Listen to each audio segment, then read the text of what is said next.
Welcome to the Death of a Dream podcast.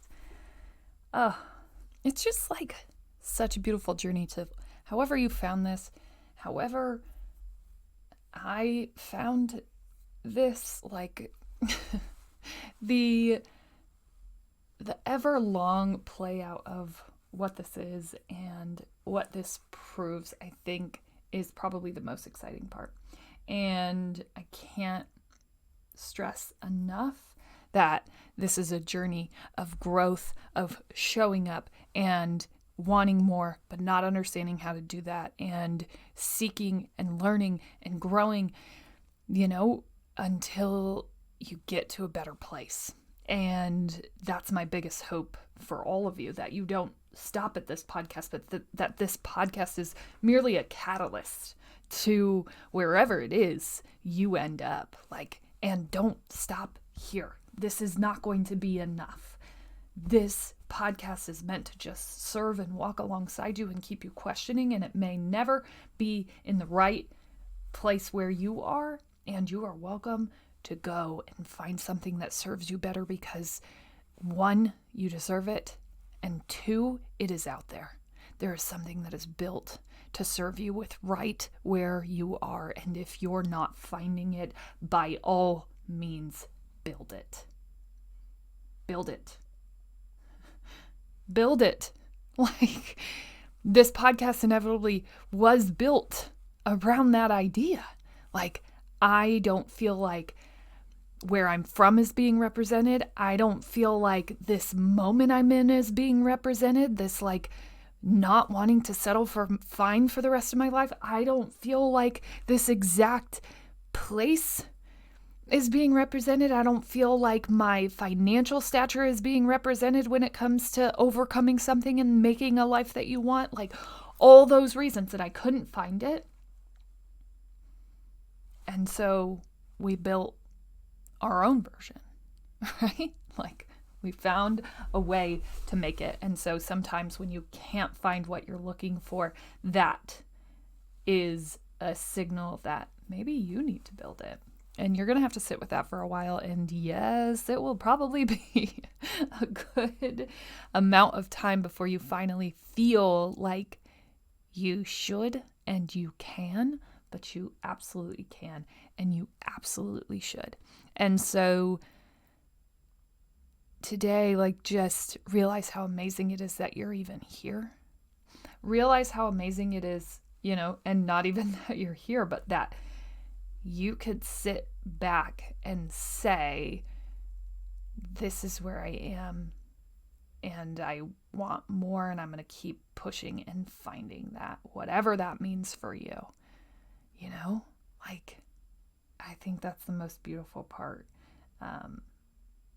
Anyways, my great thing really has just been, we've been being tested here, me specifically, right? And you pass those tests, and I used to think you pass those tests and you get a physical manifestation of what that was, right? You pass the test, you get a raise, you pass the test, you get X, Y, and Z. And I now realize that there's an even higher payoff for the passing of tests. Almost like Mario leveling up, when he hits the mushroom. Okay, if you ever played video games, and I didn't play a lot of video games, but I can see this playing out in my head.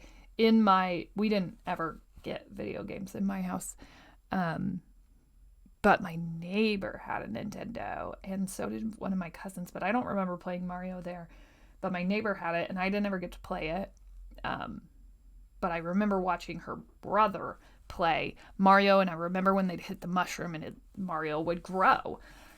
That essentially is what I'm talking about. You unlock these new growth sequences, and it starts to expand your mind to places where you couldn't think before, where you couldn't even access. And wow, that's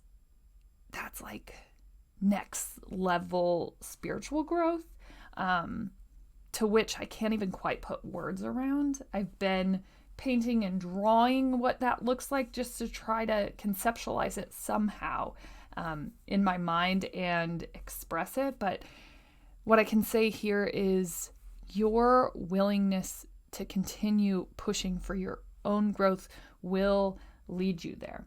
And the payoff doesn't happen in the physical world. The payoff happens in the spiritual world, and you start to unlock these new levels of thought that you couldn't have before.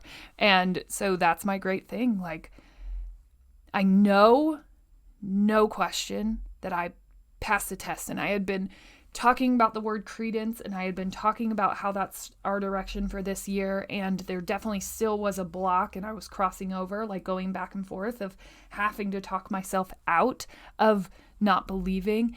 And then over the last 2 or 3 days, I get presented with these very specific tests of like, are you this new person?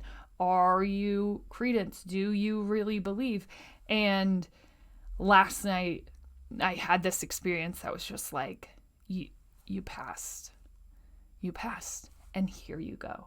Here's the level up growth. Here's this new sensation that you get to experience that you wouldn't have experienced had you not crossed that level. And now it's like, what do you bring now? And that's what I want for all of you. And that's going to look so drastically different for everyone. But I want to stress here that it isn't in a physical manifestation. And I'll say this is what I recommend when you have one of those moments where you transform. And I am not a physical, material believer, right? But this is what I want you to do. So sit on whatever that is. So like put it in your Amazon cart, whatever that thing is that you know that you want, right? And I know that's like a big thing for me to be saying right here to you, that there are still physical items that you are going to want. I want you to wait on those. And when you have a moment like this, because it's not going to be physically represented, right? Because that level up, that energy field, that new mental space isn't going to physically manifest in a payout. And it may, right? But they don't always go hand in hand. I want you to find something that means so much to you that you're going to use every day, that you're going to be reminded of this moment in time, right? And make that a big deal, a big celebration, and you go and like treat yourself, because in order to get to that level up moment, you have to go through some stuff. Like, I get it.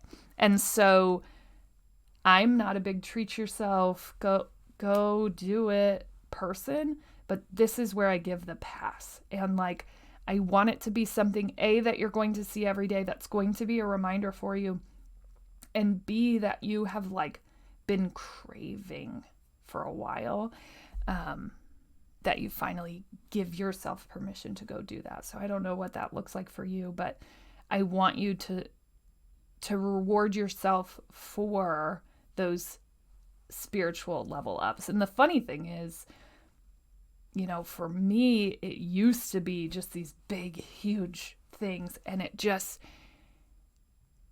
I'm so untied to it now that like, I don't even really want those things. I don't even know if that makes sense, but as you're leveling up, like go ahead and plant yourself reminders of what that growth is. We're actually having on the podcast next week a guest who is going to come on and talk about reminders and the importance of having those things with you, just because it's unrealistic to think that you're not going to fall back into those patterns. And so planning things for yourself that are going to remind you and call you back to that moment, for me, is really important, because we do still exist in the physical world, and it is a long journey to be released of physical manifestations, right? Like of your ego related to what that is. So I want you, as you're going on this journey, to go ahead and like give yourself permission to mark those moments so that you remember. You're likely not going to go back, but you may falter a little bit. And if you have something that physically represents that, it can do a great job to just call you back and zone you back in. As you continue to grow on this experience, you won't need those things as much. You won't be reliant on them. But as you're going through it, very important to have something to call you back to the remembrance of that moment, that level up moment, that spiritual growth. I am here, hear me roar, la la la la la, all the things like you're magic, you're beautiful, you're growing, you're like doing it. You're doing it, period. And we need to remember what that moment felt like. No question.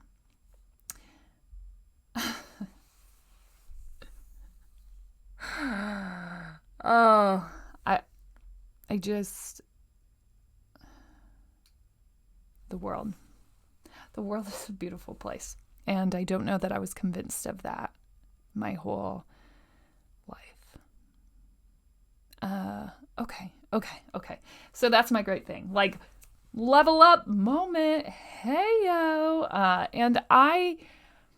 So how I have recognized it in the past. So the first time that I leveled up and I chose myself and it took me to like a new level was when I left volleyball. And the thing that I represented that with was the purchase of my Ray-Bans, which was something that I would never have purchased. And I wanted something that like meant something to me. And that was just like a very significant purchase for me. That was a very significant moment for me. And that's something that I wear and experience every single day. And it was such a great reminder to like stay on this path and keep going. And like this time, this level up time, I didn't really feel called to anything other than like these reminders. And so that looked like some more healing jewelry, which I really believe in, like just representing where you're going and always having that callback. So I made a purchase, and actually the owner of that shop, I made my first purchase from coming home from the conference that kind of started me on this trajectory. And, you know, what a full circle moment, because that piece called me back so many times in that first year. And now, you know, continues to. And so she'll be on next week talking through why have those reminder pieces. And so my purchase this time for the level up moment, my reminder piece was really just some more protection and crystal healing jewelry, and then some mantra jewelry. And so, you know, that's such a different place, right? Because that's so small and seemingly insignificant, but like the importance of those pieces and what they are going to do and represent. And I think that's the most important. So whatever that looks like for you, I think, you know, my great thing today is just like experiencing that level up. And I can't wait to grab my oil pastels and start drawing what I experienced last night, because it was just another level. And I can't really even put it in words. Okay. So today, like, this has been the biggest piece, and I was trying to think through this yesterday because I think it's about permission. And I think this is one of the biggest humps, right? Like, how do we transfer into this new place? And for me, it's a permissive state. Permission to get it wrong. Permission to admit that you're in this place. And that doesn't seem like it'd be that hard, but like really sit back and think about the last time that you fully admitted and owned that, like, this wasn't serving you, or that this isn't enough, right? And you didn't instantly shift into this mindset where you try to convince yourself that it absolutely is. Like, think about a time where you did that. And if it's been a while, that's okay, right? But like today, let's start shifting and start admitting that, because yesterday it was just so transformative. Well, let's see, 2 days ago. It was so transformative to go to that place, admit what I was feeling, and like call those things out, talk about them openly.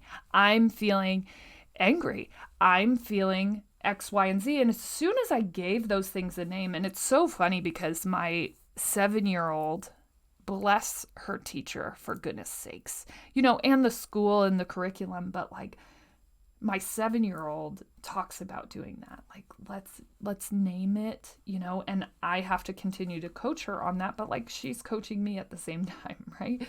And so the importance of giving it a name, giving that emotion a name, and it seems so small and silly, but this is how you start admitting that you need saved, right? And for me, I had walked around and was still walking around, and I'm sure I'll float back and forth for a very long time as we transfer into this new power up zone. But like, I'm walking around trying to keep all that stuff buried and hidden in me. Like, no, I don't I don't need help. I don't know if you all know me.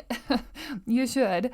But like, I do a podcast. We're talking about this stuff every day. Like, I don't need help with emotions. I don't need help with anxiety. Like, I'm just straight chilling. I don't need help. I'm good. Right? And what I didn't realize is you need help, 1. And 2, you already have the people who can help you. Right? And our ego wants to shift us out of that place, right? Because we're always shifting in and out of this victim mentality, right?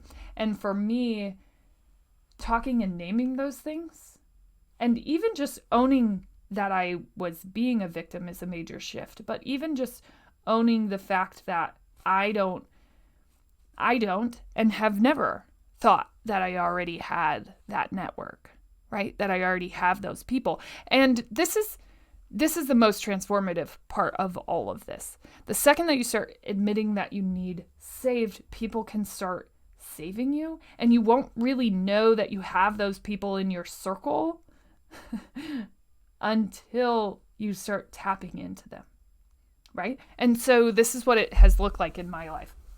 There's this amazingly strong friend that I have known for a while, and when I had my freak out, and oftentimes when I have my freakouts, I call her. And I haven't had one like I used to, and what those freakouts used to look like was just me like venting and pissed and using every word that I had to describe and vent and get it off of my chest and just be mad at the world. And then we'd come down from that and we'd all go back to work the next day and like we'd be okay. Right? And maybe we'd talk with our doctor about getting some sort of medicine to help us not be so angry all the time. And so I used to just tap on her for that. Well, now that we've shifted into this new place where Hannah's taking on a whole different role and she is very much alone, I've needed to tap on her when I've had these like next level moments. And the first time that I called her, we stumbled through getting me to a new place. And I think what was most important in that moment was that I just kept going and allowed her to stumble, right? because she could actually listen to what I was saying while she couldn't help or coach in that moment, it helped her prepare for the next one. And that next one, I think, is where we fall off, right? And I know because this was my experience. I start spinning, I start having all these feelings and anxieties and struggles, and I'm spinning, and I'm like, well, nobody in my circle I can call, nobody that's going to listen to me, screw it, right? And like I have plenty of people that have said, if you ever need anything, you call me, right? But I'm not testing that. Because in order to test that, you'd have to actually admit that you have an issue going on. You'd have to actually admit that you need saved. And how hard is that? Probably the hardest out of all of this. I don't know. There's plenty of hard parts, right? But like that admission that you don't know and you don't know how to solve this and you don't know what to do is huge. So I vent to another person. I get it out and I say the thing. I say the hurtful thing. I don't have anyone. And then I call my friend because I do have someone, right?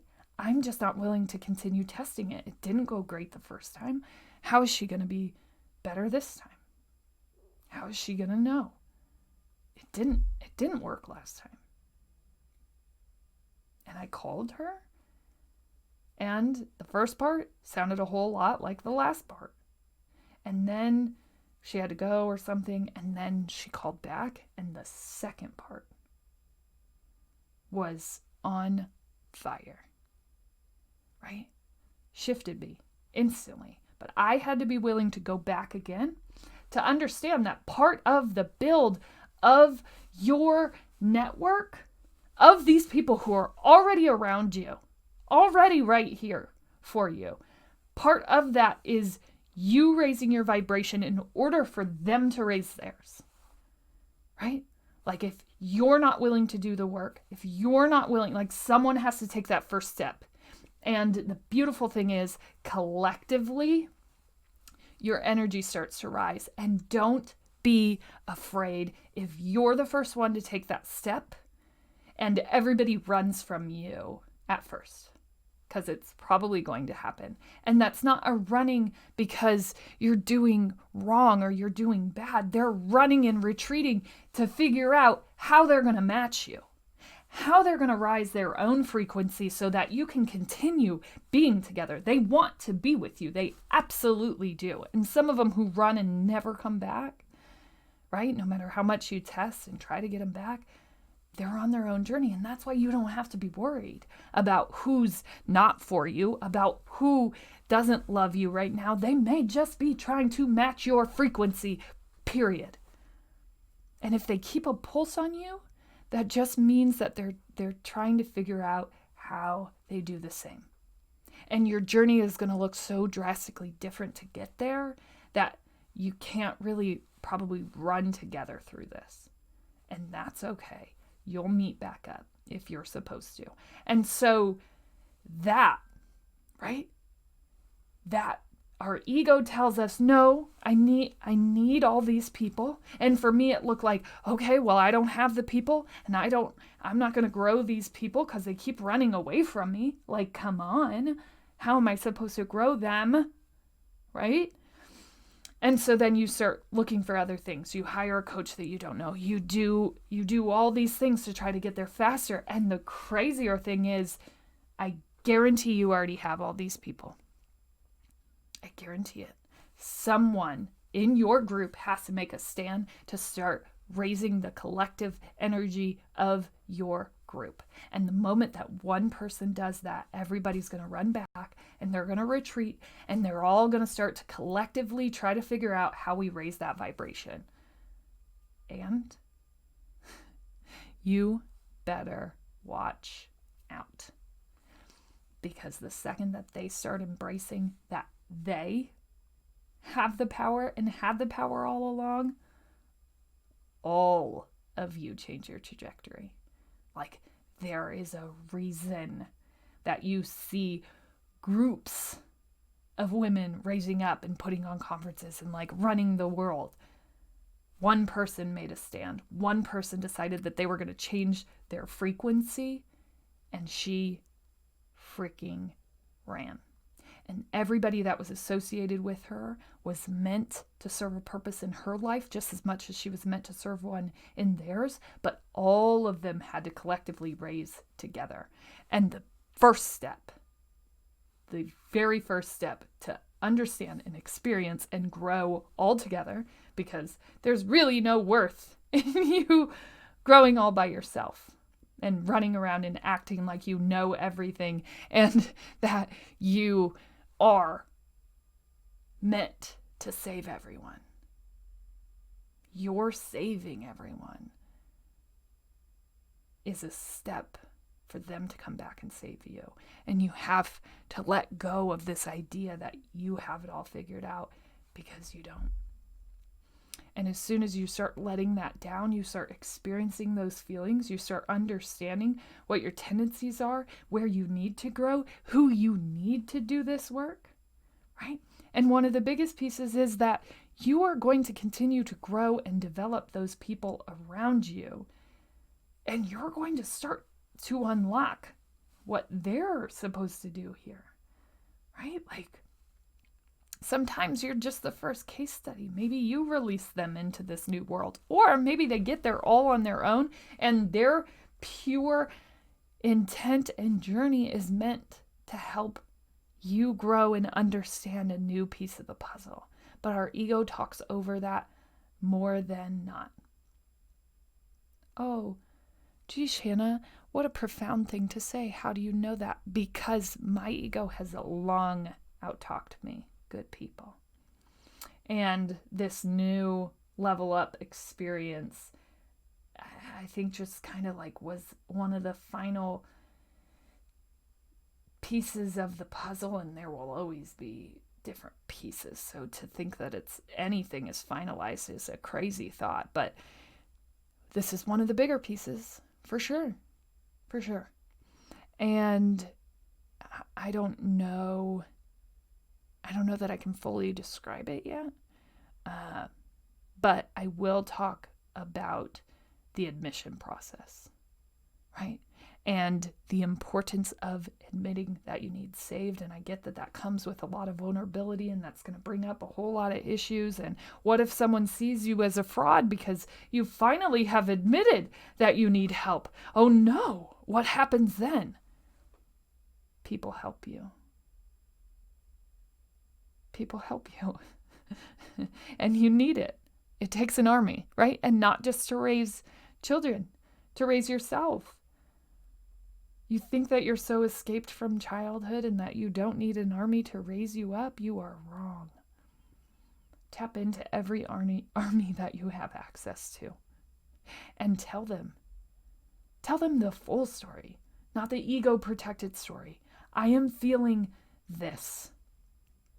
Talk through it with anyone who has room to listen, and make sure that you ask that question first. Do you have space for this? And the second that they do, start unpacking it with them. And understand that there are going to be times where there's nothing to do with it, right? Where it's just an emotion that you're not willing to, that you don't understand how to express yet until you put words to it, depending on what your emotional expression looks like, right? And I challenge you to keep finding out what that is for you, because it's a little bit different for everybody. Keep pushing and finding. But the first step is admitting that you can't do this alone.